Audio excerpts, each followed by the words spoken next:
말씀이신 우리 하나님께서 육신을 입고 오신 분이 예수님입니다.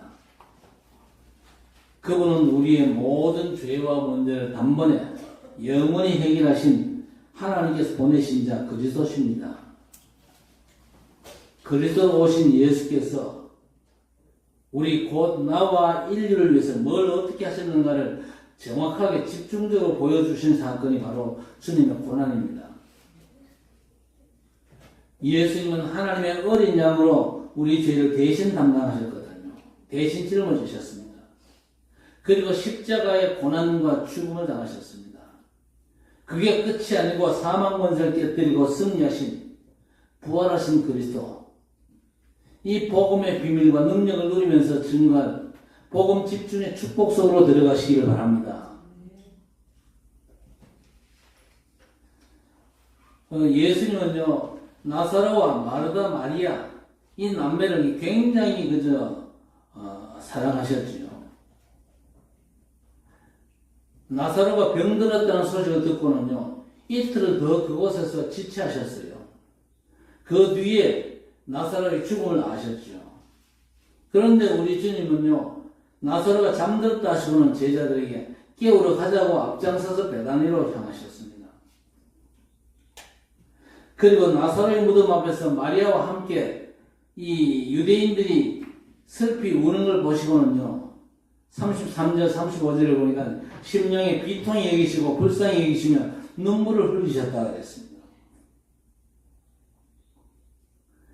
우리 주님은 죽은 나사로를 잠에서 깨우듯이 살리러 오셨는데 사람들이 뭐라고 생각하고 있습니까? 37절 말씀 보니까 맹인의 눈을 뜨게 하니까 그 사람은 죽지 않게 할 수 없었더냐 그랬습니다. 이 말은 어떤 의미를 담고 있습니까? 너무 늦었다는 거죠. 죽기 전이라면 몰라도 벌써 죽었는데 이제 와서 뭘 할 수 있겠냐? 죽은 지 나흘이나 돼가지고 썩은 냄새가 나는데 이제 소용이 없다. 다 끝났다는 그런 분위기였습니다. 이걸 보신 우리 주님께서 속으로 아주 비통히 여기셨어요. 자, 우리 주님의 비통함과 불쌍히 여기시면요, 뭐 때문입니까? 나사로의 죽음 때문에 그렇습니까? 아니거든요. 여러분, 우리 주님께는요, 나사로의 죽음이 문제가 됩니까? 안 됩니까? 우리 주님께는 문제가 안 됩니다. 왜 문제가 안 됩니까? 우리 주님은 창조주 하나님이시잖아요. 그렇죠? 문제는요, 죽음을 앞에 둔 두 자매와 또 유대인들의 생각과 말이 문제였습니다.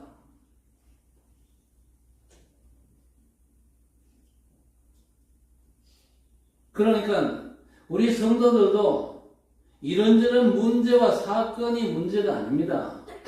이런저런 문제와 사건을 당하면서 우리 성도들이 생각하는 것과 그 생각이 말로 튀어나온 것, 그게 문제가 되거든요.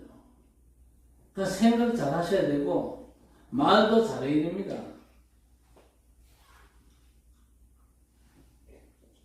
그러니까 죽음 앞에 드러난 이 마르다 마리아 자매와 또 유대인들의 믿음의 실체였던 것입니다. 그게 문제였죠. 그래서 우리 주님은요, 평소에는 감추어진 사람의 믿음이 죽음이라고 하는 사건 앞에 적나라하게 드러나는 그 불신앙을 보고는요, 불쌍히 여기시면서 동시에 아주 비통해 하신 것입니다. 이건요, 우리도 마찬가지입니다. 평소에는 아무 문제가 없어요. 하나님께 대한 믿음을 고백하고 또 기도 응답 주시고 은혜 베푸신 것에 대해 가지고 감사하면서 찬양을 하다가 딱 문제가 닥치거나 또 삶의 문제 해결이 어렵거나 지체가 되고 그러면요, 사람이 달라집니다. 믿음과 감사는 사라지고 원망과 불신앙이 치밀어 올라오지 않습니까? 그러면요, 평소에 그 은혜와 믿음은 온데간데 없이 사라져 버립니다. 심지어는요, 자신의 의심과 회의로 다른 사람들에게 불신앙을 전염시키는 악한 짓을 태어나게 하거든요.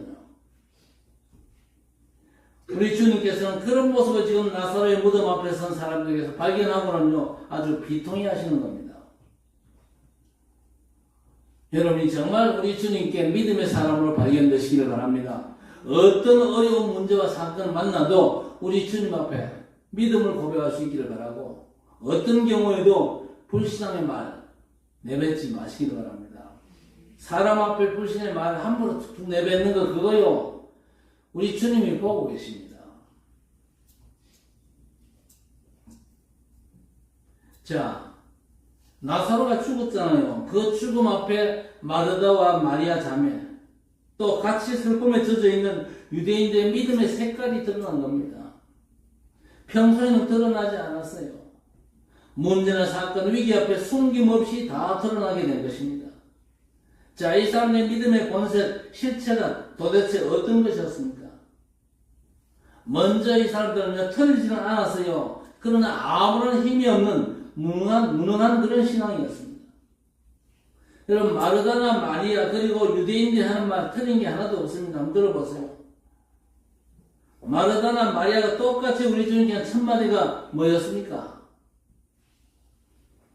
예수님 오시자마자 예수님께 내뱉던 그 첫 마디가 뭐였냐? 똑같습니다. 21절 32절에 보니까 주께서 여기 계셨더라면 내 오라버니가 죽지 아니하였겠나이다 했습니다.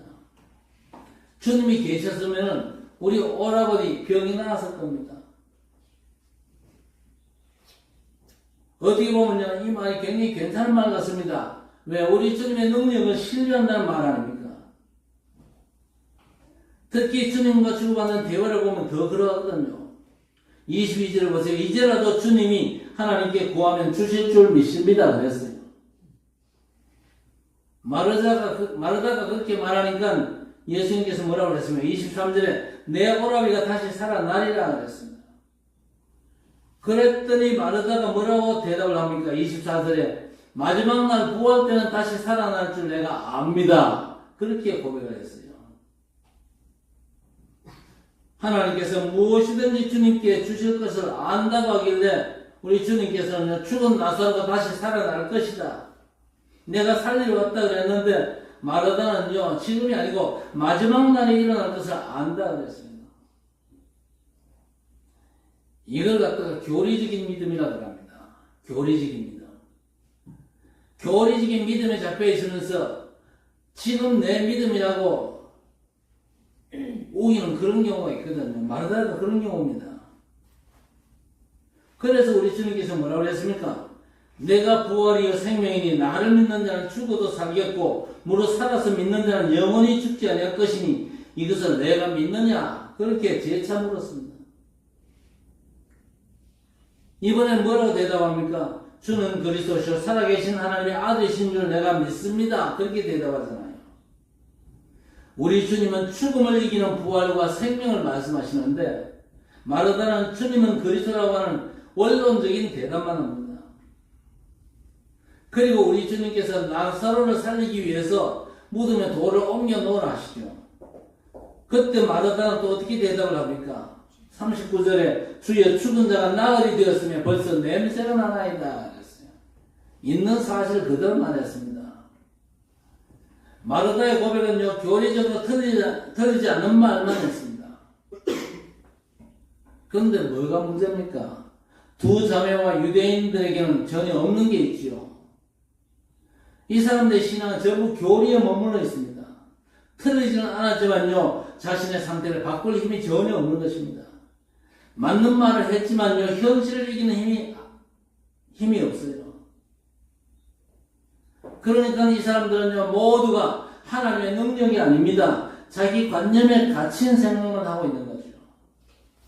살아있는 믿음이 아니라 박제된 믿음입니다.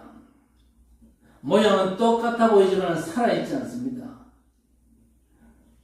예수님께서는 네 오라비가 지금 살아나리라 그렇게 말씀하시는데 먼 미래에 그렇게 될 줄 내가 안다. 아니 지금 살리러 왔는데도 먼 나중에 일어날 일로만 생각하지 않습니까? 지금 살릴 것인가 돌을 옮겨라 그러는데 썩은 냄새 나는데 뭘 번거롭게 그러십니까? 그런 식이잖아요.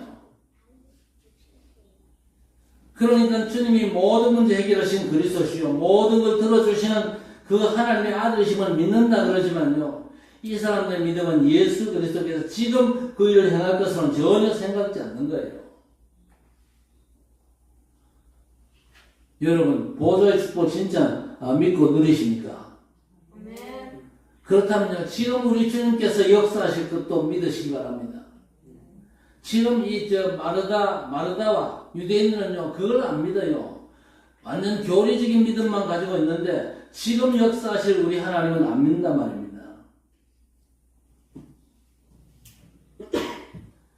문제 해결은 아무 능력이 없거든요. 그러니까, 믿음의 말은 하지만요, 더 깊은 불신앙이 이 사람들에게 있지 않습니까? 그러니까 능력이 없는 거예요. 현실의 문제와 위기를 이기는 자는요, 아무런 힘이 없는 아주 무기력한 그런 모습입니다. 그저 지식에 머물러 있는 신앙이지 살아 역사할 힘을 가진 신앙이 절대 안 되거든요. 데살로니가 1장 3절 5절에 뭐라고 되어 있습니까? 살아있는 믿음은 반드시 하나님의 역사가 동반된다. 그렇게 말씀했습니다.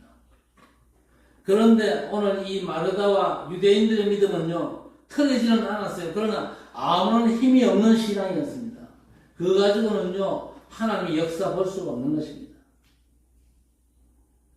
그리고 두 번째는요, 겉과 속이 완전 다른 실제적인 불신앙이었습니다. 틀리지는 않지만요, 현실에 아무런 힘을 쓰지 못하는 아주 무능한 신앙이 있습니다.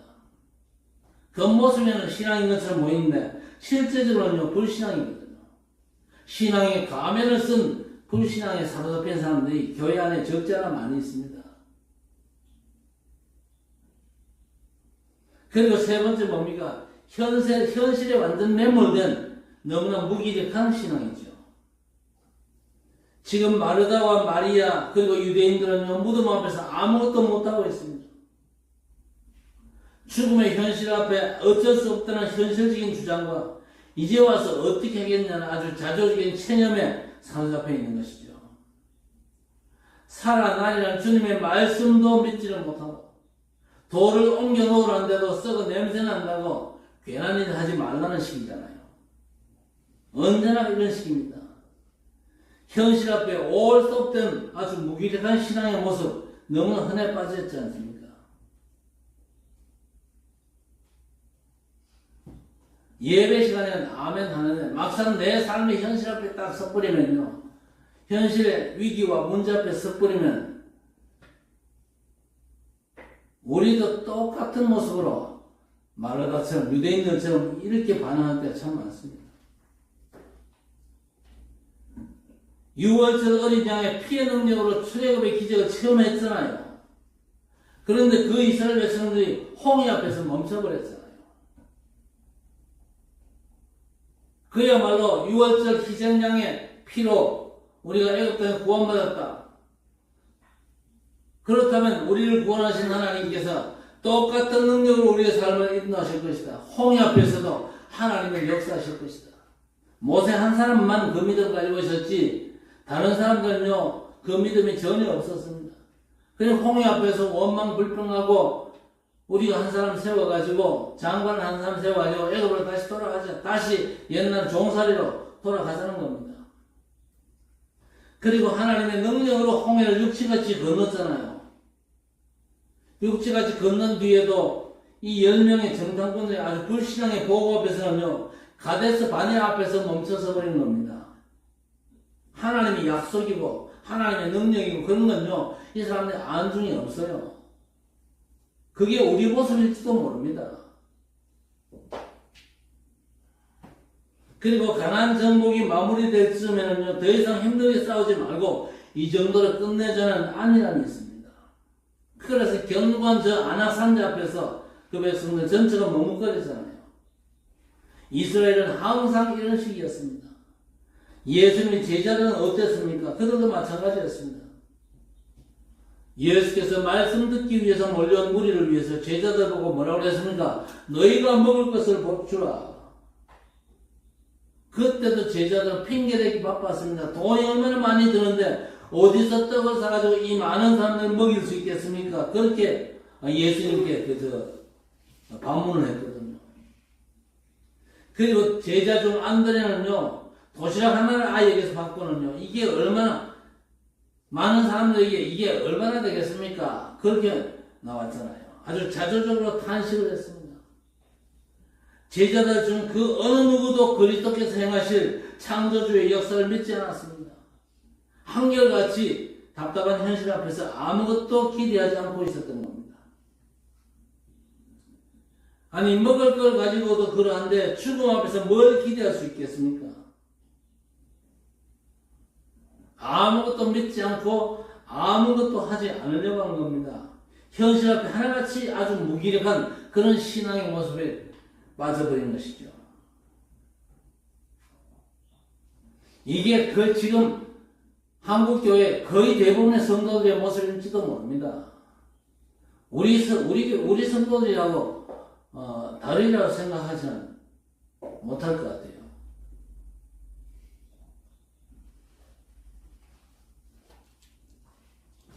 현실적인 문제 앞에서 좌절하고 낙심하고 원망 불평하고, 그러나 분명한 사실이 있습니다. 그게 뭡니까? 성삼위 하나님은 지금도 살아 역사하십니다. 성부 하나님은 말씀으로 역사하시고, 성자 하나님 그리스도는요 지금도 그 언약을 성취하고 계십니다. 그리고 성령 하나님은 능력으로 지금도 역사하고 계십니다. 현실의 문제가 아무리 심각하다 할지라도 하나님은 창조주의 능력으로 언약을 이루시는 분입니다. 틀리지는 않아도 겉과 속이 다른, 그리고 현실을 타개하는 데는 아무런 힘없는 그 불신앙은 그냥 버려두지 않거든요. 대부분의 사람들이 현실 앞에 멈춰버릴 때에 하나님은 소수의 남은 자를 남겨두십니다. 눈앞에 현실에 갇혀버린 무리 가운데 현실을 넘어서 하나님이 하실 일을 보는 믿음의 사람을 일으키는 법이거든요. 홍해 앞에서는 누구를 세웠습니까? 모세를 세우셨습니다. 가데스 바디아에서는요 요수아와 갈렙을 일으켜 멈춰버린 불신앙을 깨뜨린 분입니다. 아낙 산지 앞에서는요 40년 동안 언약 잡은 갈렙을 세워가지고 가나안 정복을 마무리하게 하시거든요. 지금도 성삼위 하나님은 예수 그리스도 안에서 성령으로 역사하시면서 꽉 막힌 현실 앞에 멈춰선 불신앙의 벽들을 무너뜨리고 계십니다.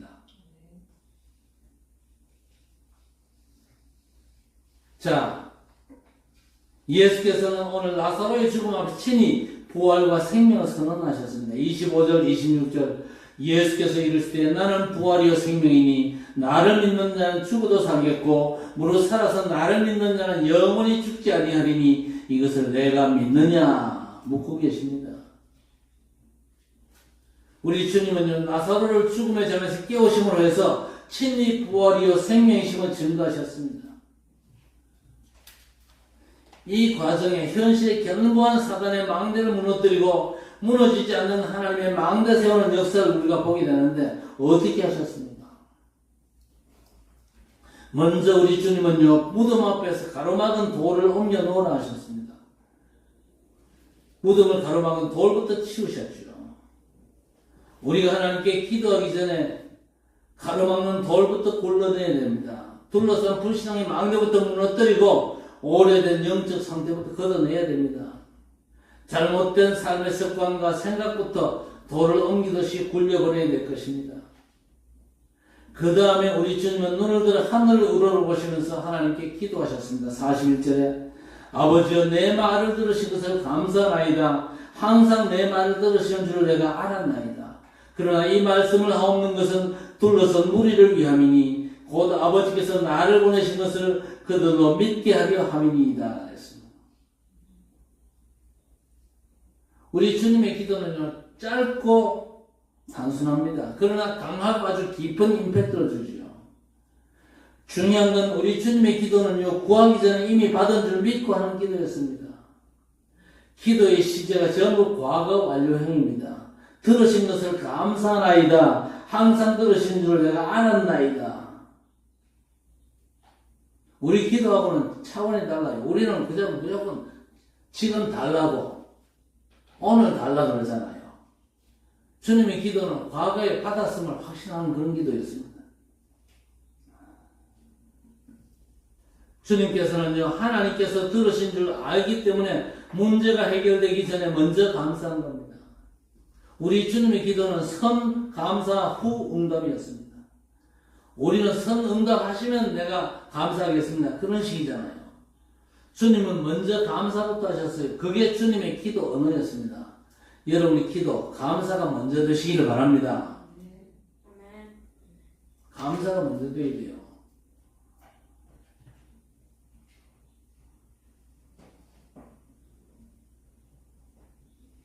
그리고 우리 주님의 기도는요, 다른 사람으로 하여금 예수가 그리스도이심을 믿게 하는 기도였습니다. 우리 주님께서 기도하시기 전 메시지나 기도의 내용이나 기도 후에 선포하는 말씀이 전부 하나를 향하고 있습니다. 그게 뭡니까? 우리의 믿음입니다. 그래서 우리가 주님을 안다면요, 주님께서 의도하신 대로 믿음이 생기는 것입니다. 그리스도를 믿는 우리의 기도 역시 또 다른 사람의 믿음을 가져오게 할 수 있는 것이죠. 마지막으로 43절을 보면 주님은 죽은 나사로를 향해서 잠자는 자를 깨우듯이 이름을 부르며 큰 소리로 나사로야 나오라 그렇게 말씀하시죠. 그러자 죽은 나사로가 수족을 배로 동이고 수건으로 얼굴을 싼 채로 무덤에서 걸어 나옵니다. 마리아의 말처럼 죽은 나흘이 돼가지고 냄새나는 시체가 아니라 잠자던 나사로가 주님 음성을 듣고 깨어 일어나 걸어 나온 것이죠. 주님의 음성을 듣고 살아난 겁니다. 그리스도의 말씀 듣는 자는요, 살아날 수밖에 없는 것이죠. 죽은 나사로를 무덤에서 불러내신 예수 그리스도께서는요, 이렇게 말씀하십니다. 43절에 풀어놓아 다니게 하라 했습니다. 먼저 우리 주님께서는요, 진리를 알지니 진리가 너희를 자유롭게 하리라 그렇게 말씀하셨는데, 죽음에서 살아났지만 아직 죽음의 옷에 묶인 그대로인 자를 풀어서 자유하게 하십니다. 양으로 생명을 얻게 하고 그것을 풍성하게 하려 오신 선한 목자 되신 주님께서 죽음에서 생명으로 또 묶인 데서 자유자로 궁핍한 자를 풍성하게 인도하시는 것입니다. 자, 그러면서 부활이요 생명이신 주 예수 그리스도께서 무덤 앞에 멈춰버린 우리 모두를 향해서 이렇게 말씀하십니다. 마르다 마리아를 향해서 유대인들만 향해서 말씀하시는 게 아니고 우리 모두를 향해서 뭐라고 말씀하십니까? 40절에 내가 믿으면 하나님의 영광을 보리라 그랬습니다. 교회 다니면서 신앙생활 한다 그러면서 직분자로 산다 그러면서 하나님의 영광을 보지 못하고 살아간다. 한번 받아갈 거예요. 덩신 바보다. 덩신 바보입니다. 교회 안에 덩신 바보들이 많아요. 믿으면 하나님의 영광을 보려고 하는데 안 믿고 살아. 죽은 지 나흘이나 되는데요. 썩어 냄새 나는데요. 주께서 이렇게 계셨다면 우리 오라버지가 안 죽었지. 유대인은 또 뭐라고 그러니까 속에 눈뜨기 한 자는 이 사람은 죽지 않게 할 수 없었더냐. 죽은 자를 살리는 우리 주님이신데요. 그 주님께서 지금 말씀하시잖아요. 내가 믿으면 하나님의 영광을 보리라. 우리는 하나님의 영광을 맛봐야 하나님께서 의도하신 대로 복음의 증인으로 승리할 수가 있는 것입니다. 하나님의 영광을 어떻게 맛봅니까? 진짜 믿어야 하나님의 영광을 맛봅니다. 진짜 믿으면 하나님의 영광을 맛봅니다. 그냥 교리적인 믿음 말고 신학적인 믿음 말고 목사님이 카던데요. 그건 믿음이 아니잖아요. 여러분의 믿음이 되어야 됩니다. 하나님의 구원자가 예수십니다. 그렇죠? 그 예수께서 그리스도의 일을 감당하셨어요. 그리스도의 일을 감당하셨기 때문에 우리의 죄 문제, 저주, 재앙, 지옥 권세 다 끝장내셨습니다. 그리스도의 일을 감당하셨기 때문에 사망 권세를 이기고 그분이 부활하셨습니다. 우리 부활의 첫 열매로 그분이 부활하셨어요. 지금 믿음의 사람들과 영원히 함께 계십니다.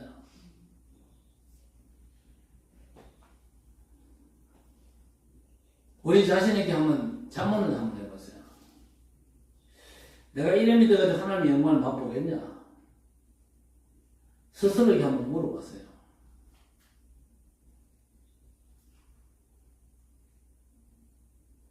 그래서 여러분이요, 아침에 눈 뜨면 일찍 일어났든지 늦게 일어났든지 상관없습니다. 하나님의 구원자로 오셔서 내 인생 모든 문제를 해결하신 그리스도께서 지금 나와 함께 계심을 믿습니다. 내가 오늘 좀 아침에 늦잠을 좀 잤지만은 늦잠 나와도 주님이 함께 하신 줄 믿습니다. 오늘 하루의 삶이 하나님께 최고로 영광 돌리는 삶이 되게 하시고, 오늘 하나님께서 내게 붙여주신 만남, 또 내가 만난 모든 사건들 통해서 하나님의 영광이 드러나고 예수가 그리스도 되심이 증거되어지는 전도자의 삶에 승리할 줄 믿습니다. 믿음 고백하고 인도 받으시라 말입니다. 기도 못한다 그 소리 하지 말고, 여러분이 뭐 아침에 일어나서 5분 기도할 틈이 어디 있어요? 안 그래도 늦잠 잤는데.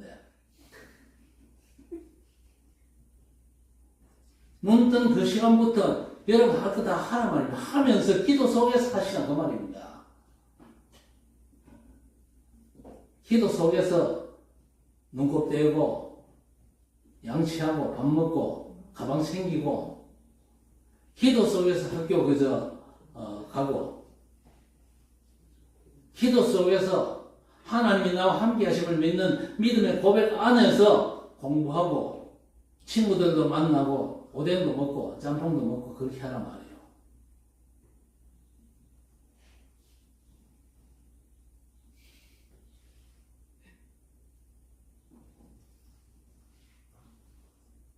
내가 믿으면 하나님의 영광을 보리라. 우리 죄를 대신해서 죽으셨습니다. 그리고 우리를 의롭다 하시기 위해서 살아나신 예수 그리스도께 집중하시기를 축복합니다. 우리 주님을 팽에 쳐놓고 내 혼자 돌아다니는 그게 무슨 신앙입니까? 우리가 세상에 살기 때문에 세상 일을 우리가 해야 됩니다. 학생이기 때문에 공부도 해야 됩니다. 그렇죠? 직장인이기 때문에 직장생활을 해야 됩니다. 또 사업인은요, 사업도 해야 됩니다. 장사하는 분들은 장사도 해야 됩니다. 장사도 하지 말고 사업도 하지 말고 직장생활도 막 대충 하고 하나님께 매달려 기도해라. 그건요, 기도 아닙니다. 그거는요. 신앙생활은 그렇게 하는 게 아니죠. 내 삶을 그대로 거쳐 진행하는 겁니다. 공부도 내가 열심히 해야 되죠. 하나님과 함께하면서 하나님의 지혜와 하나님의 은혜와 하나님의 능력으로 공부하고 사업하고 그렇게 하는 겁니다. 언제나 주님과 동행하면서 내가 만난 사건 속에서 하나님의 계획이 온전히 성취되기를 간절히 소망하면서, 그렇죠? 오늘도 내 발걸음을 하나님께서 인도해 주옵소서. 내가 누구를 만날 작정인데 그 만남 속에서 나와 함께 계신 그리스도가 증거되어지기를 소원합니다. 가능하면 내가 뭐 많은 말을 하지 말고 저 사람이 나를 보고, 야, 니 오늘 좀 다르다. 니는 그 정도 수준이 아닌데 니 수준은 훨씬 능가하는 뭔가가 있네. 무슨 말인지 알아듣겠어요? 그때 폼 잡고 하나님께서 나와 함께 계신다. 그냥 대충 얘기해도 돼요. 왜? 여러분 성령께서 역사하시기를 기도한다면요, 하나님께서 그렇게 여러분의 발걸음을 인도하십니다. 하나님의 영광을 보리라 그랬잖아요. 하나님의 영광에 여러분의 수준 가지고 하나님의 영광이 나타납니까? 안 되거든요. 하나님의 영광은 반드시 성령의 역사가 수반되어야 됩니다. 하나님의 영광에는요, 성령의 역사가 수반되고, 성령의 역사가 수반되면 반드시 누가 움직입니까? 하늘의 천사들이 움직여지게 되어 있습니다. 틀림없이 그렇습니다. 요셉의 삶의 역사였던 하나님의 천사, 이스라엘 백성들과 함께 그저 홍해바다를 먼저 가르신, 앞뒤에서 가르신 그 주의 천사. 그래서 하나님 나라의 일이잖아요. 그 일이 벌어져야 칠곡과 대곡 복음화 역사가 이루어지고 237과 5천종족 세계 복음화 역사가 벌어지는 겁니다. 그게 하나님 나라의 일입니다. 우리 주님께서 크게 부활하신 뒤에 40일 동안 제자에게 집중적으로 말씀하셨던 그 하나님 나라의 일. 그게 사도행전이 계속 전개되고 있잖아요. 바울사도 솔직히 그저 12제자들이 잘 못 깨달았는데 바울사도가 정통으로 깨달았잖아요. 정통을 깨닫고 다른 제자들은 하나님 나라의 일에 대해서 별로 얘기를 안 했는데 바울사도는 하나님 나라의 일에 대해서 아주 담대하게 얘기했어요. 여러분이 진짜 주님과 함께 동행하는 그 믿음이 회복되어지고 그 믿음의 역사 속에 있다면 여러분에게도 하나님의 영광이 나타나게 될 줄 믿습니다. 그래서 예수가 그리스도 되심이 여러분이 살아가는 모든 삶의 현장에 나타나고 하나님이 최고로 영광 받으시는 놀라운 일들이 벌어지게 될 것입니다. 그래서 참 믿음을 회복해서 여러분 정말 우리를 살리시는 그리스도의 말씀을 붙잡고 지금 세워져 있는 너무나 엄청난 흑암의 망대를 무너뜨리고 하나님의 영광의 빛을 2, 3, 7과 5천 종족 후대에 비추면서 이 하나님의 망대가 든든히 세워지는 귀한 역사가 오늘부터 시작되어지기를 주의 이름으로 간절히 축원합니다. 하나님 우리에게 믿음을 회복시켜 주옵소서. 마르다 자매와 유대인들이 빠져있던 불신앙이 다른 사람의 일이 아님을 알게 하시고 틀리지는 않지만 문제 앞에 힘이 없는 무기력에서 벗어나게 하옵소서. 교리적인 믿음을 벗고 실제적인 믿음이 회복되게 해 주옵소서. 지금 역사하신 그리스도의 재창조의 능력을 온전히 믿고 누리는 우리 성도들 되게 해 주옵소서. 너희가 믿으면 하나님의 영광을 보리라는 주님의 말씀의 성취를 우리 문제와 삶의 위기 속에서 늘 누리는 성도들이 되게 해 주옵소서. 예수님의 이름으로 간절히 기도드리옵나이다. 아멘.